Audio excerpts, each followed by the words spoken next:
Talking to some of the best names in contemporary Christian music. This is the Hope FM Artist Interview. Hey, Peabod, how you doing?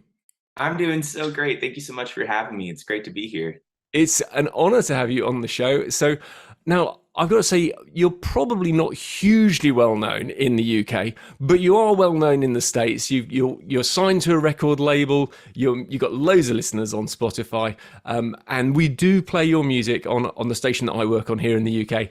And I first heard Mad not that long ago. It's coming only a few weeks back now. So we were recording this in August 2022. And when I heard Mad, which we're not going to play yet, but we will hear later, I went, this is epically good. I've got to have this guy on the artist interview. So, because it's so cool. I love your style of music. It's and I think you define it as fun hip hop. Is that right? Yeah, or like happy hip hop or happy hip hop. Yeah, happy hip hop. Yeah. It's good. I really, really like it. Before I gibber on, it would probably be good for you to tell us all about you. So tell us your life story. Tell us how you became a Christian, how that featured in your music, what God's been doing with you.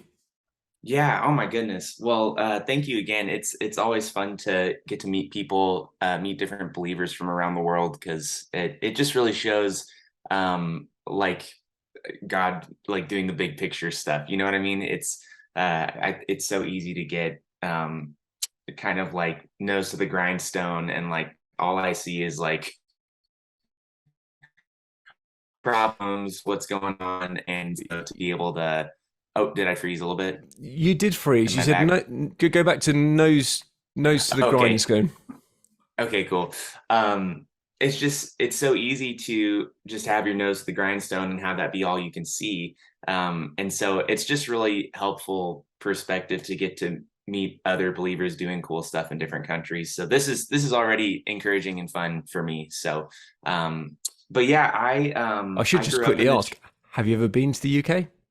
I have never been to the UK, but it's on my bucket list. Yeah, not yet. I really, really want to go. And my manager has spent a lot of time over there. So I'm like, hey man, we gotta make this happen. And it seems like you got the connection. So hopefully someday soon. Okay, that would be something to look forward to. Sorry, you were about to tell us your life. No. Yeah. I definitely want to make a stop at the UK. Yeah, so my dad's a pastor, and so I grew up in the church, grew up as a pastor's kid, and that was definitely a huge part of my formation as a believer. I think that you hear a lot of, like, I guess kind of the cliche pastor's kid stories where either they're like total rule follower, like good kid, or they like rebel against everything their parents are doing. I was definitely in the first camp. I was like rule follower, like to a T. And that actually ended up being a struggle for me going into college and stuff, because I had this really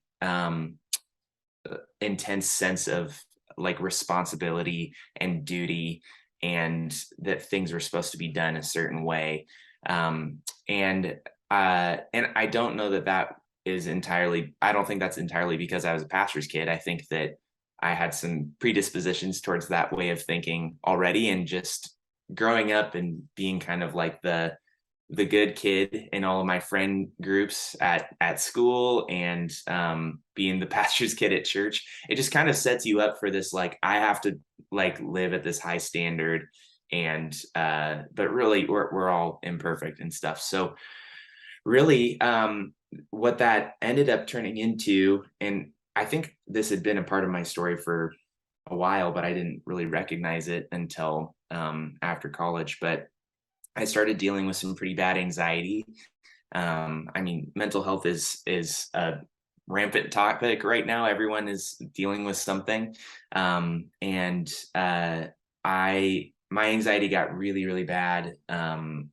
Like right after I got married, I was starting to tour. I was starting to, travel around the country and play my music, and all while trying to hold a full-time job. And all of these like feelings of like, you have to do things a certain way to be good, like to be a good Christian just like really got in my head. Oops, really got in my head. And so I started going to counseling, and that has been the most like difficult and rewarding experience, because I feel like through that I have been able to kind of unravel like what are the pieces of my faith that were attached to a belief system that is not biblical, that is just like me trying to earn my way and do my best. And what are the things that are actually like, this is the gospel, this is Jesus, and that's what I need to cling to. And so I feel like for the first time in my life, I'm able to go like, I have my like my relationship with Jesus is not contingent on what anybody else thinks. Like it's not just because I've been following this belief system since I was a kid. It's not because I went to a Christian college. It's like he through this process of working through my anxiety and digging down to like where that's coming from. I have just seen such like sweetness from the Lord, and I've experienced his closeness in ways that I didn't really think like happened to someone like me, you know.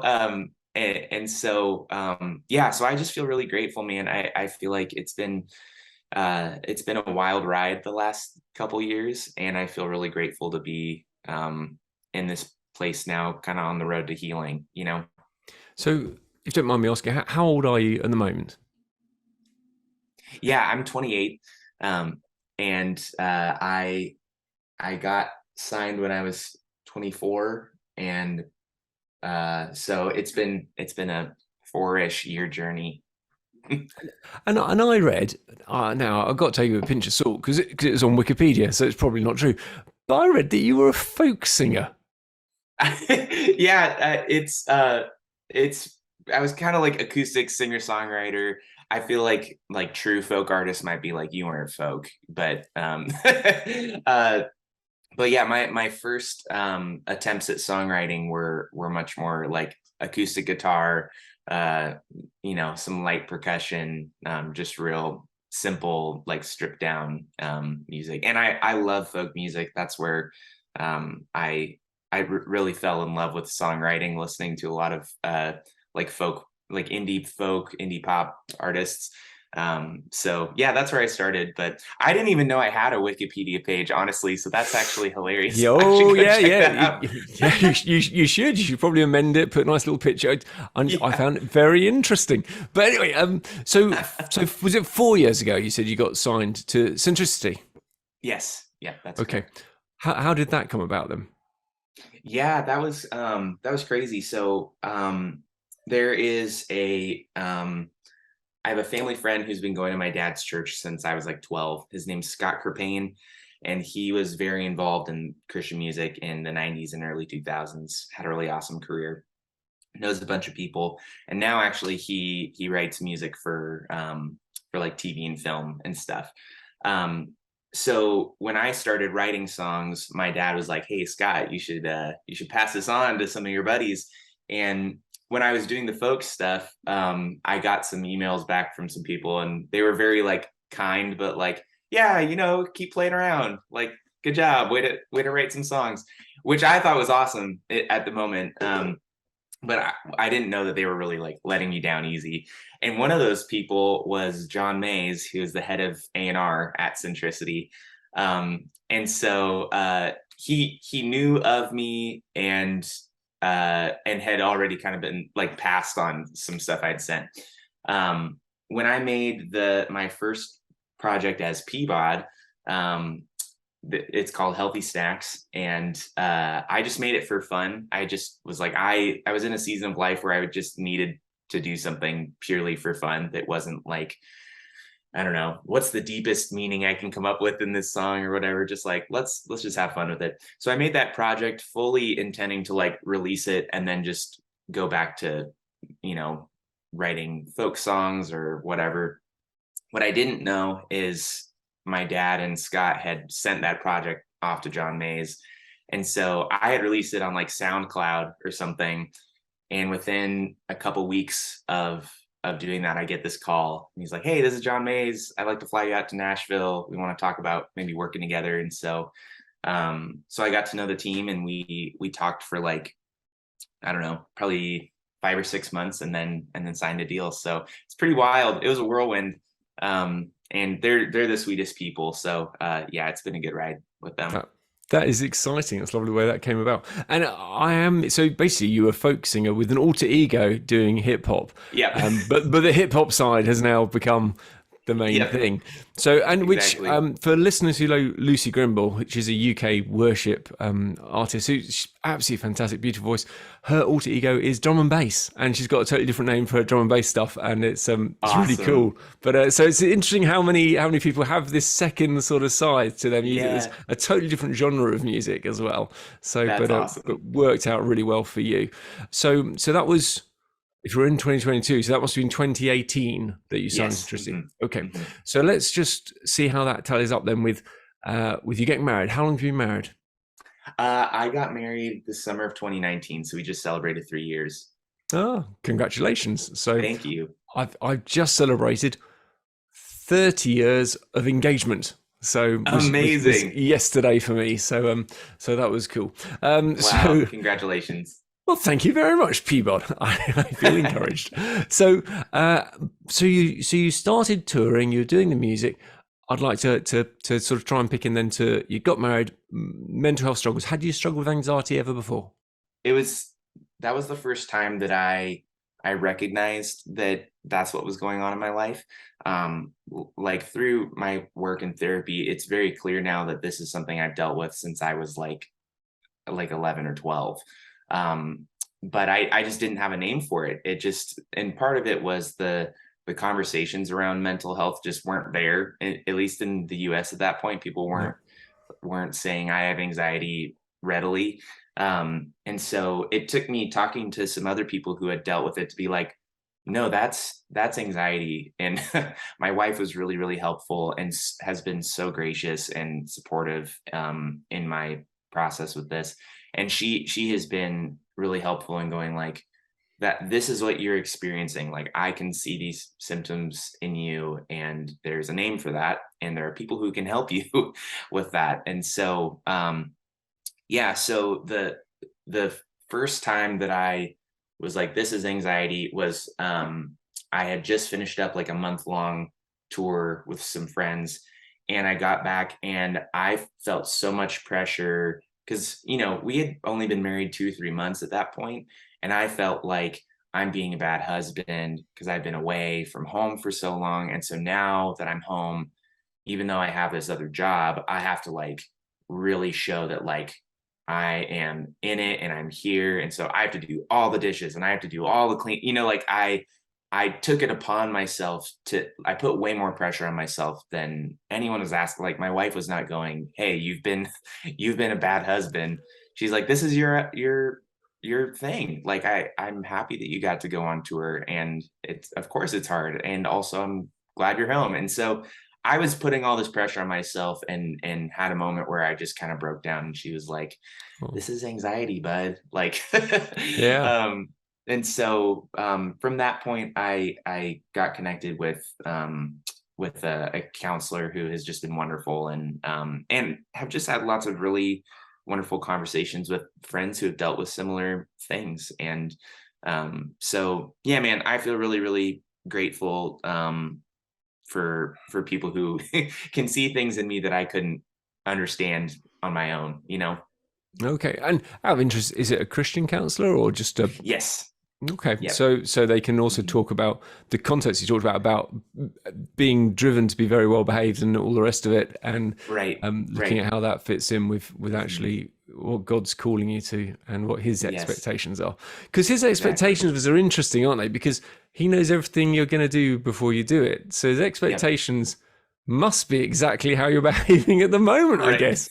Maybe they're not necessarily His actual hopes for us as well. Maybe those are different, but it's not like we've taken Him by surprise, and yet He still carries on loving us so much, doesn't He? So, so with getting married and your wife, I'd like to know a little bit about how did you change from the way you used to relate with God as a single person to then being in a married relationship where there's all the extra demands that you need to sort of bless each other, all sorts of stuff. Yeah. But also, how do you fit Jesus into that jigsaw?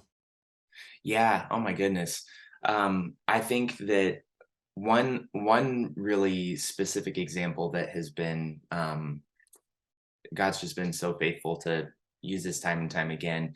I think that paying attention to, like, we've had a lot of big decisions we've had to make in our first 3 years. I mean, with there being a pandemic and and dealing with anxiety and career changes and like there have just been a lot of big things we've had to wrestle with. And what's been really cool is watching the Lord lead us by seeing what things we like agree on decisions wise. So if we're like, we have this big decision coming up and we're talking about it and we both feel like the Lord is saying, like, this is where I'd like to lead you.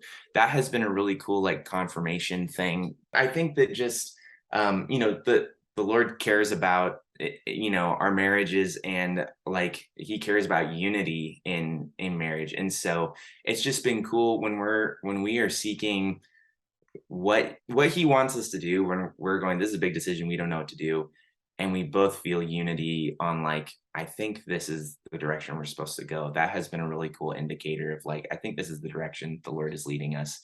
And I think just in another way, just getting to have this amazing person who I'm married to talk about, as we are both growing in our own faith, to get to talk about those things together and see how they line up and how we can complement each other in our different seasons of growth, has been really, really amazing and refreshing. And so I would highly recommend marriage. Marriage is awesome. It's definitely been really good. She's been amazing for helping me grow in my faith. And I'd like to think that I've been helpful too, but I think she's been really more helpful. Yeah, she's what's a rock her name? star. Her name's Gabrielle. Gabrielle, nice name. So okay. Yeah. And I just say that's really great. And the fact that when there are big decisions, you can pray about it together and have unity in it. I love that. There'll probably be a time when you don't, and that'll be interesting to see what happens at that moment. But God will be in that too. So that's okay. Yep. So, but what's been the funniest or strangest thing that's happened in your marriage so far?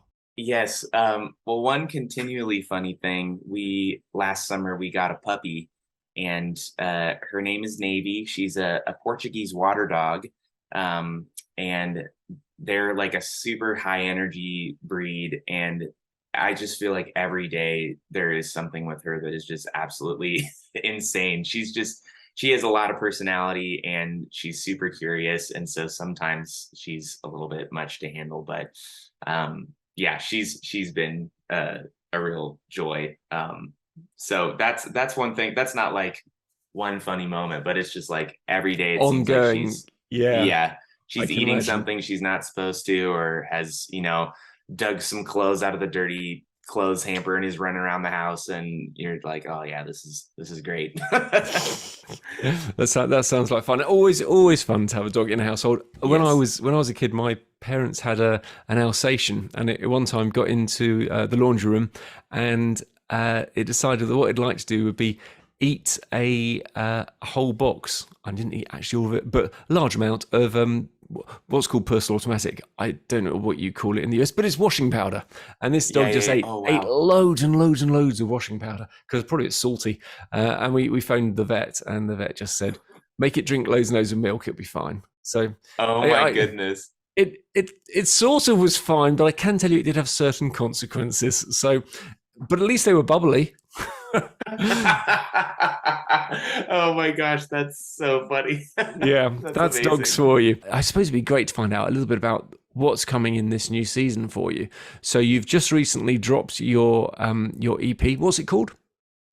It's called Growing Up Pt.2. So there is a part 1. So this is the completion of that saga of songs. Now, for listeners at home who've got no idea what Isaac just said, because it just paused during the whole thing, he's going to kindly say that again. What's it called? I'm so sorry. It's called Growing Up Part 2. There is a part 1, so part 2 is kind of the culmination of all those songs. Am I pausing again? Or No, did it work that time? it slowed it down to give like almost an echo effect as you said it. So you probably should say it one more time. So Peabod, we're going to try recording this the third time. So Peabod, Peabod. Don't get the giggles. Peabod, what is your new EP called? Well, it's called Growing Up Part 2, and it's of course there is a part 1. So this is kind of the culmination of that collection of songs. Okay, how many tracks are on it?